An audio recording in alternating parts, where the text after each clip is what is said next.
وسلم صلى الله على محمد صلى الله عليه وسلم صلى الله على محمد صلى الله عليه وسلم يا ولي الحسنات يا ربيع درجاتي كفر عني ذنوب واغفر عني سيئاتي صلى الله على محمد صلى الله عليه وسلم صلى الله على محمد صلى الله عليه وسلم أنت غفار الخطايا والذنوب الموبقات أنت ستار المساوي ومقيل العصات صلى الله على محمد صلى الله عليه وسلم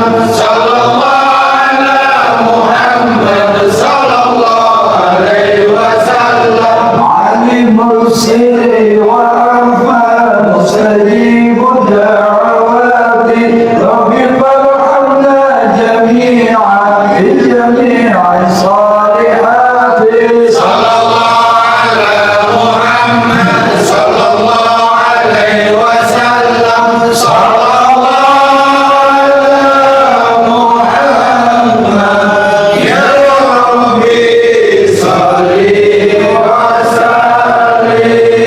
اللهم صل وسلم وبارك عليه.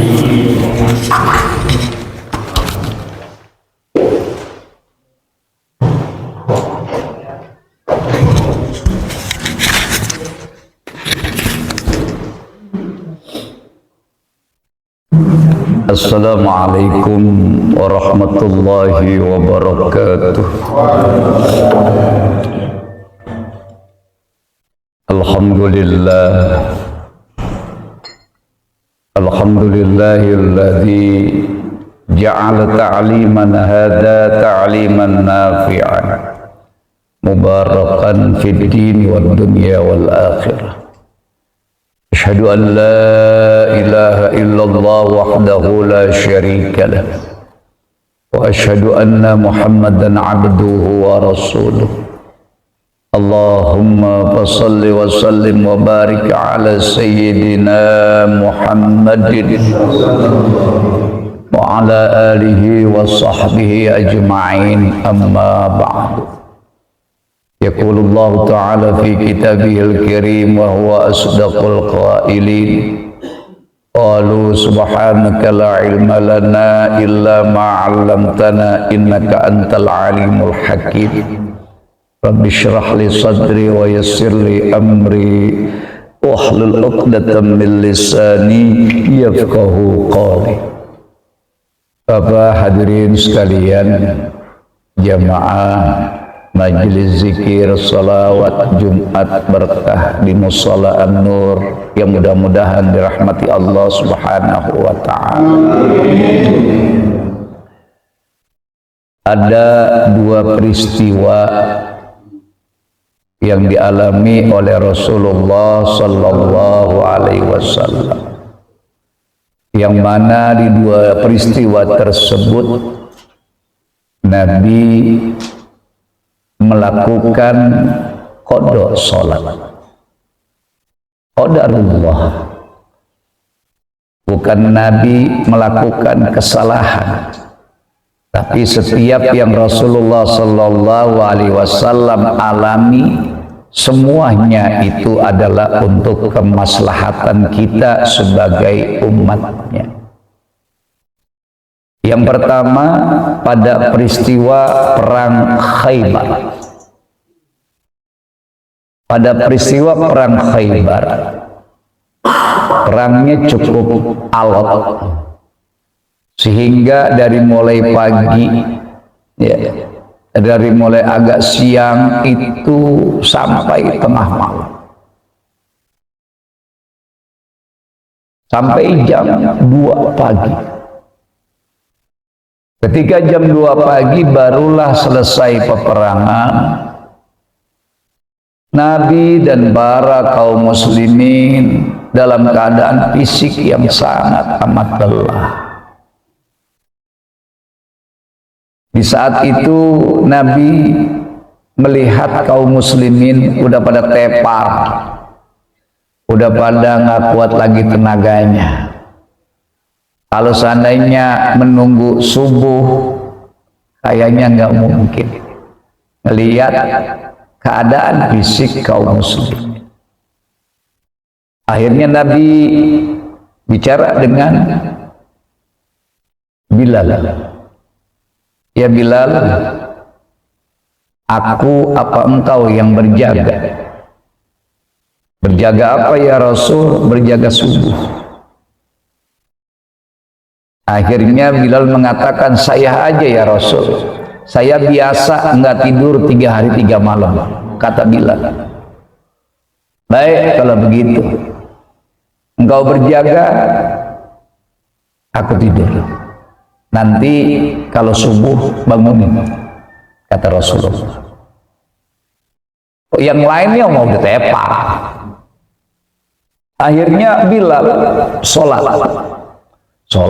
2 rakaat salam, sholat 2 rakaat salam, sholat 2 rakaat salam. Nabi tidur. Maksudnya biar enggak ngantuk, aktivitasnya ada. Sholat 2 rakaat salam, sholat lagi, biar enggak ngantuk. Akhirnya ketika disujud, Bilal ketiduran.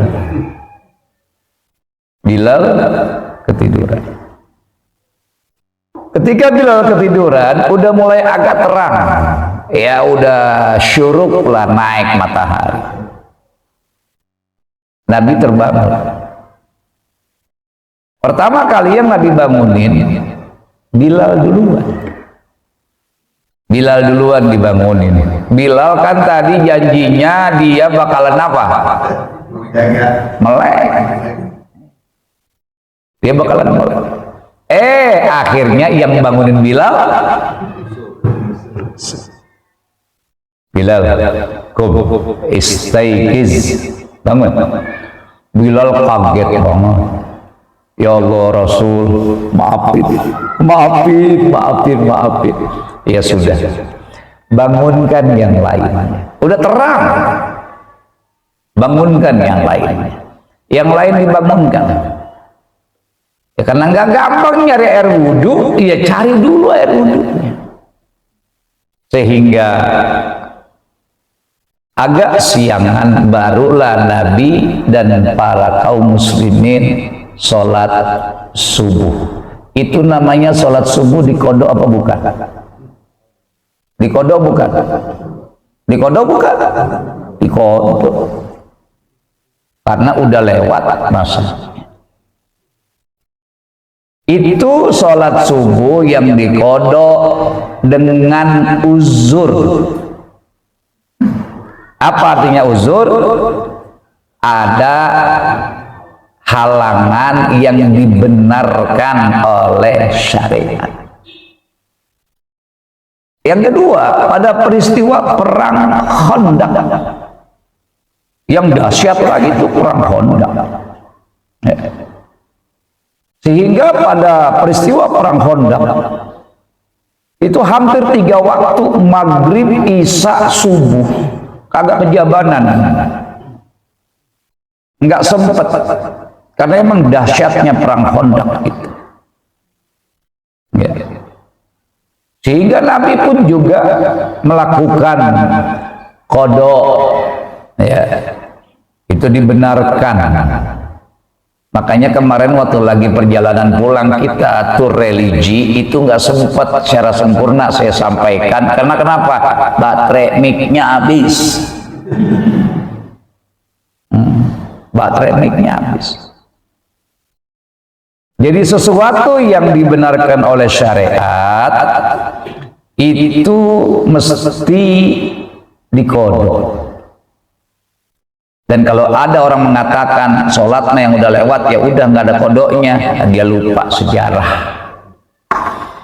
Bahwa apapun yang terjadi sama Nabi, meskipun hanya sekali dalam hidupnya, itu dijadikan hukum, dasar hukum untuk keberlangsungan ibadah umatnya sampai hari kiamat.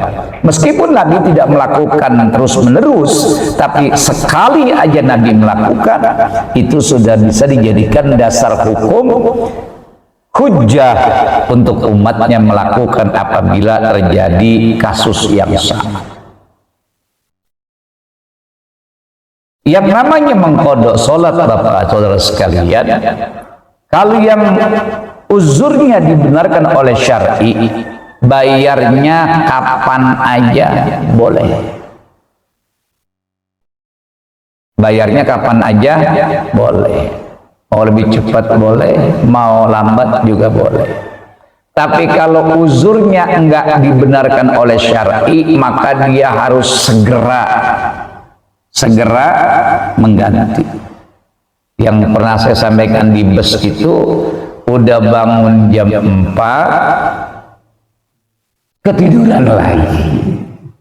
Bangunnya jam 7, jam 8. Nah, setelah jam 8 dia mendusin, ingat dia belum sholat subuh. Bukannya buru-buru ambil wudhu, dia ngopi dulu.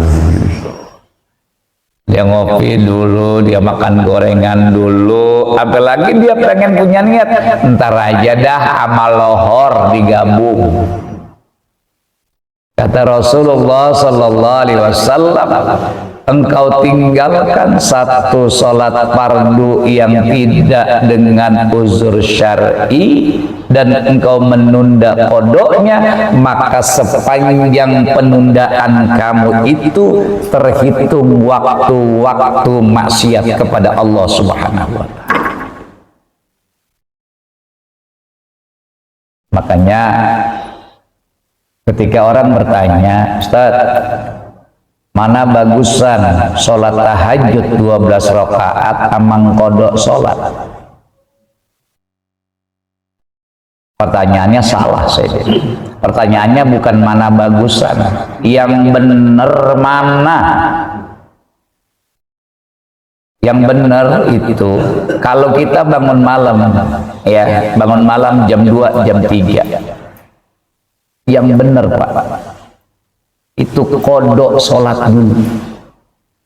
Dengan Bapak mengkodok sholat, tapi diawali dengan iqomah.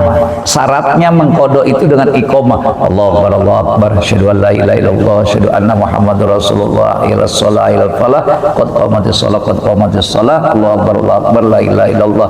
Kita mulai malam hari, sholli fardhu syai' arba rakaatin mustaqbil qiblati qodaan lillahi ta'ala. Orang yang sholat isya kodok di tengah malam jam 2, jam 3, dia mendapatkan pahala tahajud. Tapi dengan melaksanakan tahajud belum tentu nutupin sholat fardu yang kita tinggali. Kalau sholat isya malam itu enggak, maksudnya yang lewat-lewat. Iya, kodok itu artinya mengganti. Saya pernah melakukan tengah malam jam 2 salat isya 4 rakaat kodok, qomat lagi salat subuh 2 rakaat kodok, salat maghrib 3 rakaat kodok, habis itu baru witir 3 rakaat.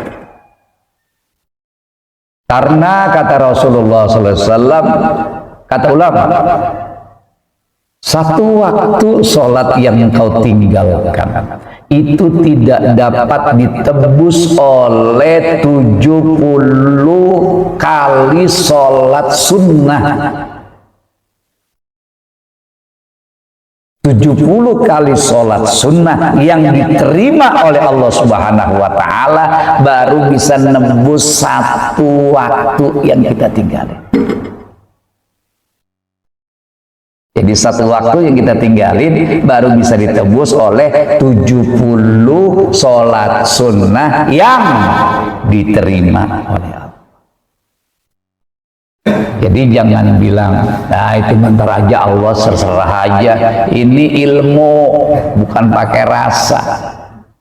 Kalau ilmu ada aturan mainnya, ada keterangan dalilnya, hukumnya. Jadi kita ikutin pakai ilmu, jangan pakai rasa. Udah itu terserah Allah ya bagaimana. Lu terus selalu bagaimana? Justru Allah menurunkan Rasulullah itu mubayyin, menerangkan apa-apa yang ada di dalam kitab suci Al-Quran. Lagi perang aja masih wajib sholat. Lagi perang, Pak.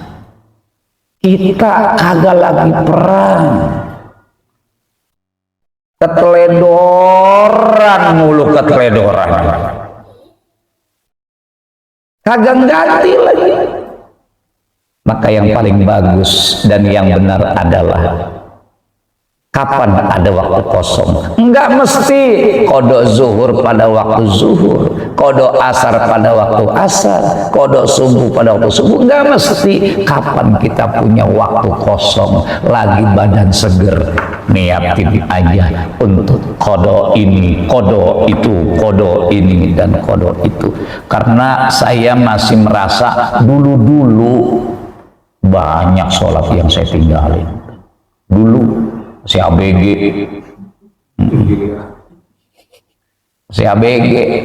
lah kan kita baru mulai beneran nih, mulai beneran kan baru-baru ini doang. Yang dulu emang gak kecatat itu, catat. Ya. Apa perlu dilunasin yang dulu? Perlu. Gimana caranya? Bahaya. Kapan? Sebisanya. Minta sama Allah, ya Allah, panjangin umur saya sampai saya bisa mengkodok sholat. Kalau emang mati, kan saya minta panjangin umur, ya Allah. Itu dulu Mu'allim Syafi'i Hazami ngajar itu begitu. Iya, minta umur panjang biar bisa ngodok. Cuman kudu ada kemauan, ada niat. Kalau ada niat, insya Allah. Ini habis subuh kayak begini nih, nggak boleh sholat sunnah. Tapi kalau ngodok boleh. Ya, sebelum syuruk. Kalau sekarang udah syuruk sekarang. Boleh sholat sunnah. Ya. Makanya itulah betapa besarnya posisi sholat dalam Islam, sampai Nabi pun menjemputnya, mengambil amanah itu lewat sebuah peristiwa besar yang terjadi di bulan ini, yaitu di bulan Rajab, yaitu peristiwa Isra wal Mi'raj.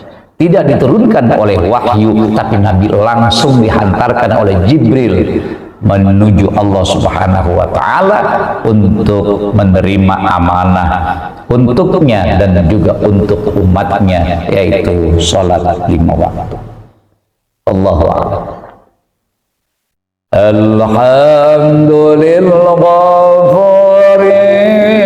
lil 'abdi zil ghururi wal fardi bil umuri wa hamaqatil khuburi wa salatullah dawama wa salamu damama ala man yaji mama wa li anbiya khitama wa ala al-alil kirami wa ashabika nujumi fi qadwatil marami lil urbi wal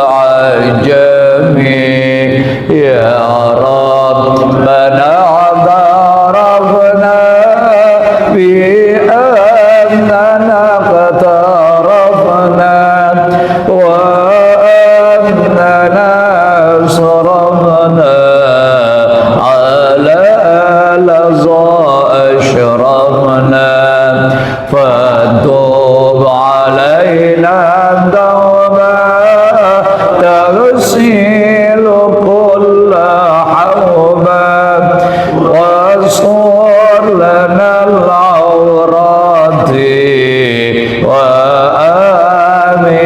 الروعات واغفر لوالدينا ربي ومولودينا والأهل والإخوان وسائر الخلان وكل ذي محبة أو جيرة أو صحبة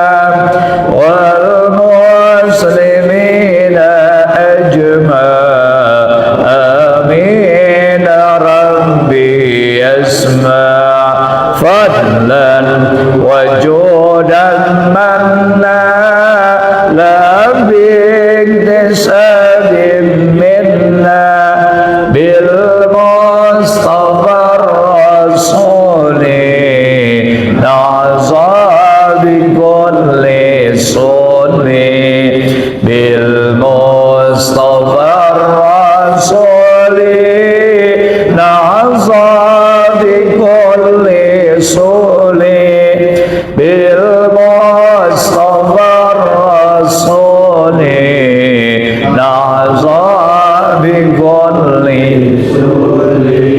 صلى وسلم ربي عليه عند الحمد وآله وصحبه عدد قش الصحب والحمد لله